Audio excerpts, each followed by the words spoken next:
What is up, YouTube? I am back again. It's G Loveless, and I'm going to do an LP, but it's not going to do all the LPs. This is actually one of the best ones. This right here is the Sega Genesis 6-pack game, and this is released from the Sega Genesis. This was like one of the last of the Sega games that were released before they moved onto the console. At least I think, but I'm not necessarily sure. But I'm not going to do all these LPs. I'm just going to show y'all what they have for the most part of it, because I'm mainly going to do one let's try of them, maybe, possibly. I'm thinking about it, maybe in the near future, possibly. But I'm not going to judge anyways. But anyways, yeah, as you can see, my camera is slightly tilted a little angly, wrong, bad reception. Yeah, I know, I gotta get that fixed, but anyways, yeah. Now, a while back, Sega decided to put a 6-pack game of the best games and put them all together for the most part of it, and put it on one little cartridge, because they made one cartridge that actually fits a lot more data in there. So they released the Genesis 6-pack, which was released, and as you can see, this one has. This was like the first one. I think there's a second one, Genesis 6-pack 2, I think. But the Genesis 6-pack includes 6 games instead of just one cartridge or 2 cartridges. Majority is sometimes it can. Some Sega cartridges can actually hold in 2 or 1.5 for the most part of it because of a bonus stage.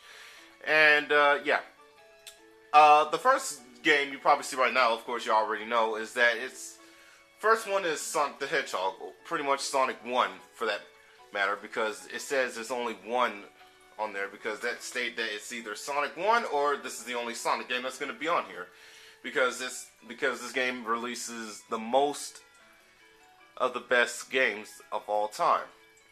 And as you can see, the next one I'm sliding right through includes Super Hang-On, one of the best motorcycle games. I played this as well. My dad used to play this a lot when I was young, and he loved this game, and I miss him so badly. But I still play this hand on.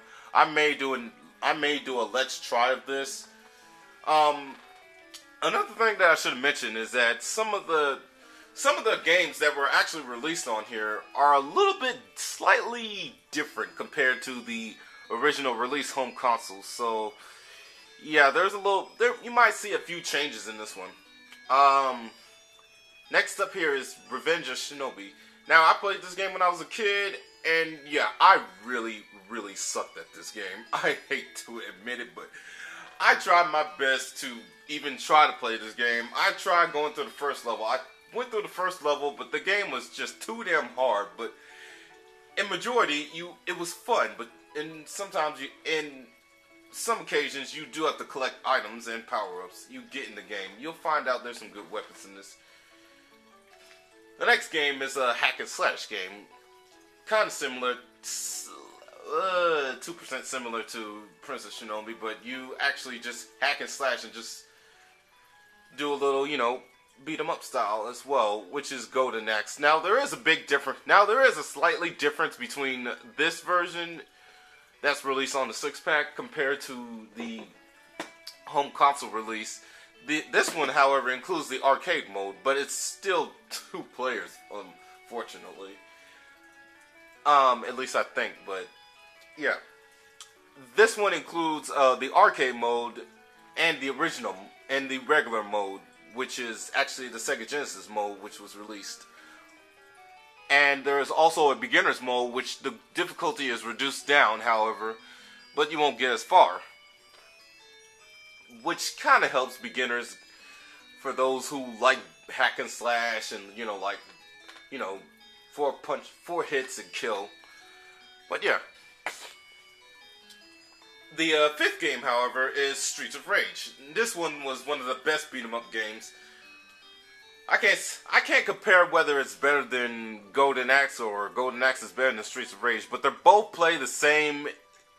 They actually play the same way. Only in this one, you get to grab characters, you get to throw them and everything.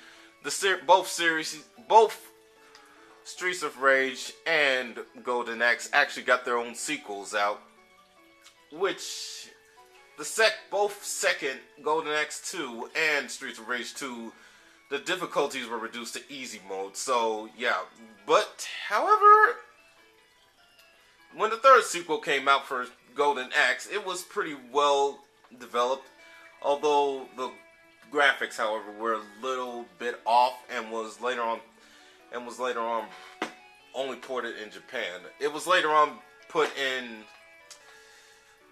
the home consoles later on, released on PlayStation Network, Xbox Arcade, and the Wii Virtual Console as well, and Wii U Virtual Console. And what's really good about it is that I still recommend playing all three of them, although the difficulty for Streets of Rage is extremely hard when it comes to Streets of Rage 3. Streets of Rage 2, the difficulty was reduced, and apparently there is a huge difference between both the Japan version of Streets of Rage 3 and the American version, and also Streets of Rage 2, both Australian version and the American version was different as well, compared to Japan's version, because both of these games were developed in Japan at the time. But yeah, I might do an LP of that Streets of Rage 2 though, because I really am not really a good fan of the beat 'em up styles. I do love beat 'em up styles. I mean, I love Turtles in Time, but you know, this is just a talk through for the most part of it. I will be doing it in the next video. If you don't want me to keep explaining this to you, then go to the next video. But yeah, I'm just doing a talk through.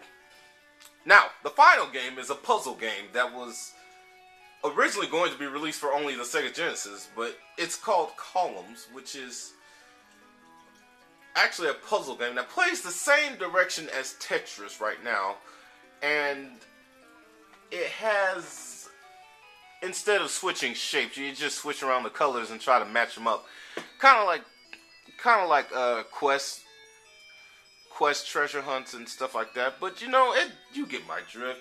This was like the second best game. It plays similar to Tetris, but this is the game I'm actually going to be doing a let's try through. The rest of the games I'll probably play like one level or two maybe, even though I possibly will die to Revenge of Shinobi on the first level. I mean, I passed the first level one time. Sonic 1, I'm pretty sure you all are familiar with Sonic.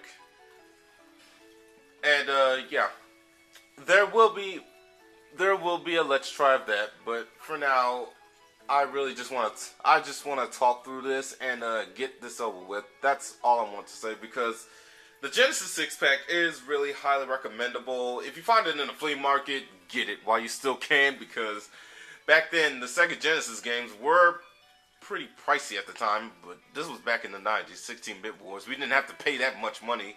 We didn't have to pay like $65 just to buy a blasted game, as of now. Of course, I mean, games back then were like only fucking $20, that was it. But, you know, if you find like a game that was full of good games of all times, like this one right here, yeah, you'll be honestly blessed and gifted, because games like these, like the 6-pack, however, are really rare to find. And there are some other games that were released, like Sonic's Collection, which actually features 6 of the Sonic games. This actually has the same role, only it just has Sonic in it. You have Sonic 1 to Dr. Robotnik's Mean Green Machine, Bean Machine, and it also includes Sonic Spinball. The lock-on technology along with Sonic 3 and Knuckles was originally planned to be in that one, however, but apparently time constriction came through and they didn't have enough time. But anyways, but yeah, that concludes the talk through of this game, and yeah, I will be doing the let's try of Columns right now. So until then, see you.